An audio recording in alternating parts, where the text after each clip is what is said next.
Alors bonjour à tous, aujourd'hui on va parler d'une imprimante 3D pour changer un petit peu. On va parler de la Creality Ender 3 S1 Pro.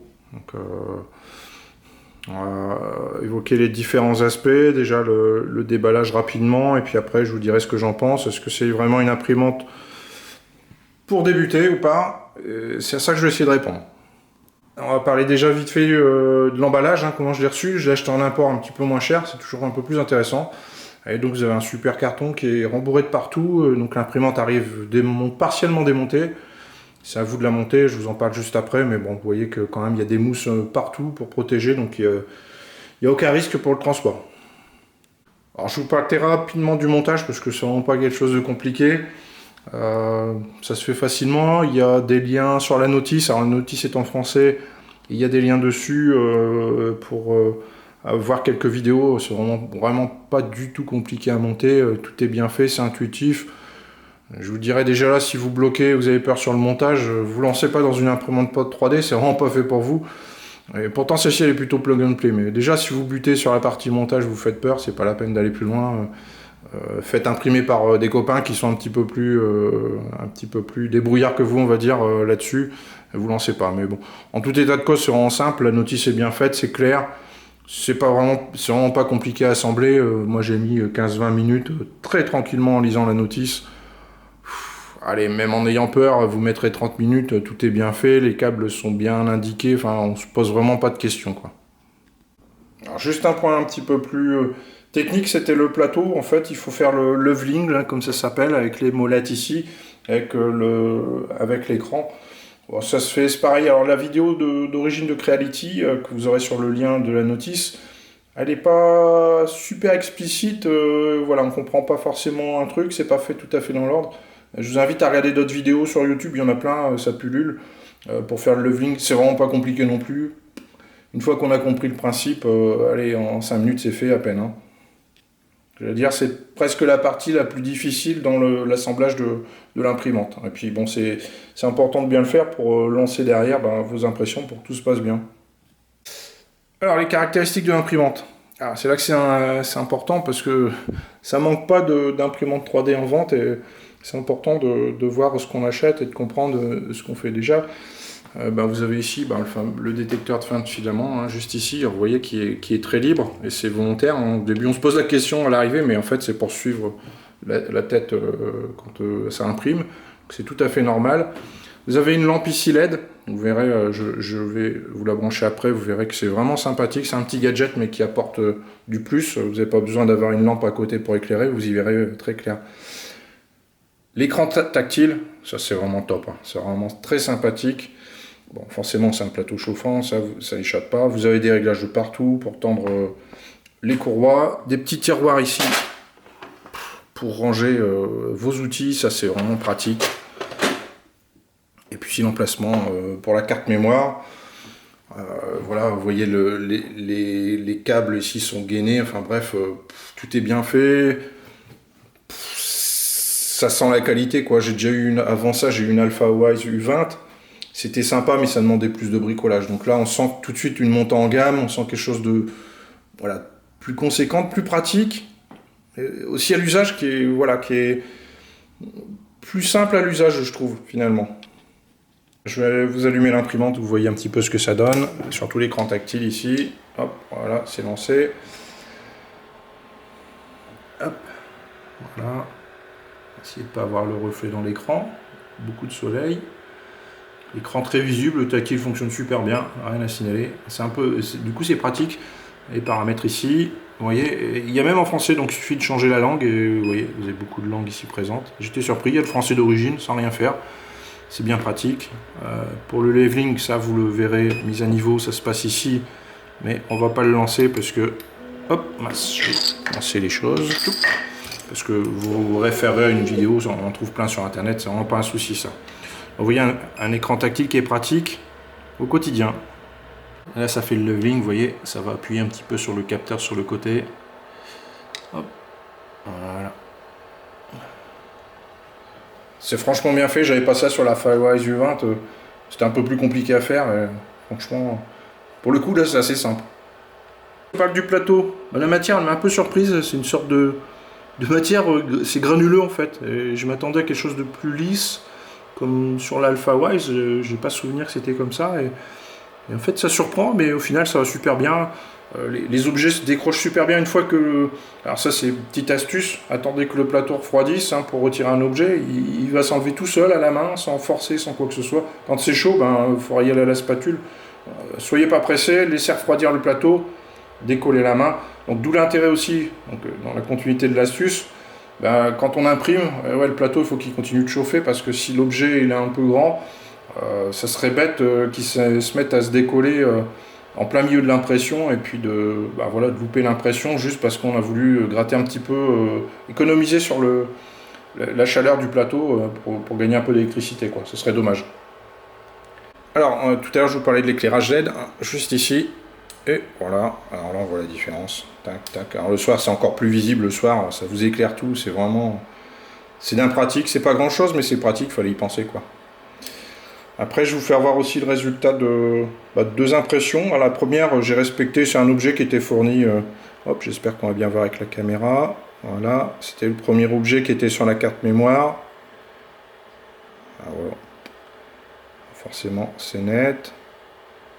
Il n'y a pas de lézard là-dessus, ça s'imprime bien. Et puis après, j'ai fait un objet de moi-même que j'avais besoin. Donc, j'ai imprimé ici un support de casque pour accrocher sur les parois entre les bureaux. Alors, par contre, j'étais pressé, c'était un soir et l'impression devait durer 4 heures. Et donc j'ai joué un petit peu sur l'écran. Je ne sais pas si je vais pouvoir le voir. Ici, voilà, la vitesse d'impression. Alors, vu que j'ai pas mis d'objet, on ne verra pas. Mais on peut régler ici en haut à droite. Là, vous voyez, touc, la vitesse d'impression. Et vu que j'étais pressé, je l'ai mis à 300%, ce qui n'est pas du tout raisonnable pour une impression 3D. Je vous laisse voir quand même le résultat. Alors, il y a quelques mini défauts. Alors franchement, pour le temps que j'ai gagné, j'ai divisé par 2 la durée d'impression. J'ai gagné. Alors ici, on voit par exemple qu'il manque une petite ligne, on dirait, ici entre la pointe du casque, vous voyez. Puis ici, c'est pas tout à fait parfait, là, le contour. On voit que c'est un petit peu, puisque l'objet était en cette position-là quand il s'est imprimé, on voit que c'est un petit peu tombé. Alors il a peut-être fallu que je mette un petit peu de support pour gagner ici, mais enfin, pour avoir divisé le temps par 2, voilà, la qualité, les angles sont beaux, enfin, il n'y a rien qui dépasse. Voilà, j'ai gagné du temps, j'ai pas été raisonnable, hein, 300%, c'est pas ça. Voilà ce que vous pouvez imprimer. Bon, moi ça me donne hyper satisfaction. Par rapport à l'Alpha Wise que j'avais, je trouvais que ça allait quand même beaucoup plus vite. Alors, puisqu'on parle de vitesse d'impression, il y a des optimisations possibles. Alors, c'est ça qui est intéressant parce que Creality, donc c'est une des marques leaders aussi en imprimante 3D. Hein, pour le grand public, il ne faut pas se mentir. Ça reste du super matériel. Et ce qu'ils font beaucoup, ils ont beaucoup d'accessoires en fait, d'origine, sans bidouiller, sans aller chercher des choses impossibles, plus ou moins compatibles. Alors vous avez déjà une housse pour cloisonner l'imprimante complètement, qui permet de maintenir la chaleur à l'intérieur, puis qui est aussi une housse anti-feu, au cas où voilà, on n'est pas à l'abri, même si c'est une marque quand même, on sent le sérieux de la fabrication, voilà, on n'est pas à l'abri d'un problème, donc ça améliore la qualité des impressions, et puis en même temps ça vous protégera un petit peu, donc voilà, ça coûte pas très cher, en plus je vous mettrai un lien si vous voulez sur AliExpress, je l'ai vu vraiment pas cher, voilà, donc c'est le premier accessoire pas vilain. Alors si on parle d'un accessoire maintenant, au contraire, très vilain dans le bon sens, c'est le pad qui est un écran tactile 7 pouces qu'on peut rajouter à l'imprimante. Et ça c'est vendu, c'est pareil, c'est vendu avec l'imprimante, donc c'est de la marque Creality aussi. Donc là pareil, pas de bidouillage quelconque pour faire fonctionner, c'est compatible directement avec l'imprimante qu'on a ici. Et l'intérêt c'est que vous serez sous Klipper en fait, et Klipper, alors moi ça ne me parlait pas plus que ça, et en cherchant un petit peu, en fait Klipper c'est ce qui vous permettra d'améliorer la qualité de vos impressions, qui sont déjà pas vilaines hein, actuellement, de les améliorer, et en plus de ça de les rendre beaucoup plus rapides. Ce qui fait que voilà, alors moi j'ai pas encore eu l'occasion, je l'ai pas encore, hein, cet accessoire, je l'ai pas, du moins, j'ai pas encore prévu de l'acheter.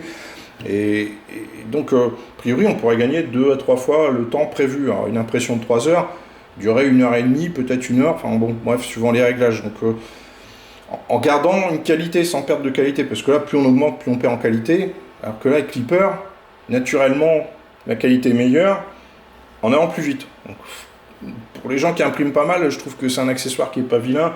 On l'a vu, je crois, en promo à 120 €. Je trouve que voilà, il faut... J'irais pour le débutant, commencer déjà avec l'imprimante. Puis après, si vous voulez un petit peu plus loin, bah, allez, misez un peu sur ces accessoires-là. Alors cet écran pad aussi, Sonic Pad de Creality, en plus de ça, on peut lui affecter très facilement aussi une caméra pour pouvoir surveiller vos impressions. La classe 7, pareil, hein, c'est du confort. Si vous êtes un petit peu à distance, etc., vous restez pas. On sait très bien qu'une impression c'est un peu long. Bah, vous pouvez avoir un œil sur votre smartphone de ce qui se passe à l'impression, quoi. Hein. Alors voilà ce que je pouvais vous dire sur cette imprimante 3D. Enfin, moi j'étais comme un gosse avec un jouet. Pourtant, j'ai plus l'âge d'être un gosse, hein, du tout. Et franchement, j'étais bien surpris des évolutions par rapport à mon ancienne imprimante et du confort, de la facilité que ça apporte. Vous avez aussi un logiciel pour slicer vos objets 3D de Creality, donc ça marche du premier coup. En fait, vous le prenez, vous le slicez, vous le mettez la carte mémoire, l'impression est nickel du premier coup. Enfin, sans aller à tâtons, c'est beaucoup plus simple. Alors juste un petit regret, mais alors ça je pense que c'est inhérent à toutes les imprimantes 3D, le bruit des petits ventilateurs que vous voyez ici, hein, est toujours le même. J'ai toujours des petits ventilos extrêmement bruyants. Ça n'a pas changé, donc c'est un petit peu bruyant dans un environnement très calme. Ça fait du bruit quand ça imprime, parce que bah, forcément il faut refroidir la tête, etc. Et voilà, donc c'est le petit truc voilà, à noter, mais bon, je pense que là, je suis pas sûr qu'il y ait une imprimante qui échappe à ça en fait. Hein. Alors pour conclure sur cette imprimante, est-ce que c'est pour des débutants? Je vous dirais, ben, vous en avez des moins chers, qui auront un petit peu moins d'options. Est-ce que c'est pour débutants? Oui, parce que alors, franchement, c'est presque plug and play. Il n'y a pas vraiment besoin de mettre beaucoup les mains dans le cambouis pour s'en sortir. Autant l'assemblage, etc., ça se passe super bien. C'est très accessible. En plus de ça, on peut l'upgrader, voilà, avec les accessoires que je vous ai donnés. Donc je dirais, c'est pour du débutant qui veut du matériel sérieux pour commencer et pas galérer, parce que ben, la galère, c'est ce qui dégoûte un peu du matériel. Et là, la galère, elle n'est pas là. Enfin, moi, j'ai rencontré zéro problème et c'est limite très, très intuitif. Hein. Et donc voilà, autant pour des débutants, bah, pour moi, c'est débutant qui veut mettre un petit peu plus que le budget habituel, parce qu'on en trouve des moins chers, hein, même de la marque Creality. Mais voilà, vous gagnez en confort sur tout le reste. Et après, bah, celui qui est un petit peu plus avancé, un utilisateur un peu plus avancé, lui pourra bah, faire évoluer la machine. On voit, je vous en ai pas trop parlé, mais sa tête permet d'imprimer, va à 300 degrés, ça permet d'imprimer énormément de filaments, de types de filaments différents. Et ça, c'est pas toutes les imprimantes qui le font. Donc voilà, donc c'est quand même, ça s'adresse à pas mal de monde finalement, aussi bien aux débutants qu'aux utilisateurs un peu plus avancés. Alors vous avez la limitation simplement de la taille du plateau, de 220, mais après il faut déjà imprimer, hein, du 220, c'est pas rien, et ça met du temps à imprimer un objet de cette taille là. Hein. Donc voilà, moi je peux que vous conseiller ce genre de matériel qui vous apportera forcément satisfaction voilà, au quotidien, et même un peu de plaisir à imprimer. On se retrouve comme un enfant à imprimer des choses pour faire plaisir à Pierre-Paul Jacques, et voilà. Donc si vous avez aimé la vidéo, n'hésitez pas à me laisser un petit j'aime et puis à me laisser un petit commentaire. Si vous avez des questions, n'hésitez pas pour un commentaire, j'y répondrai au plus vite. Merci, à bientôt.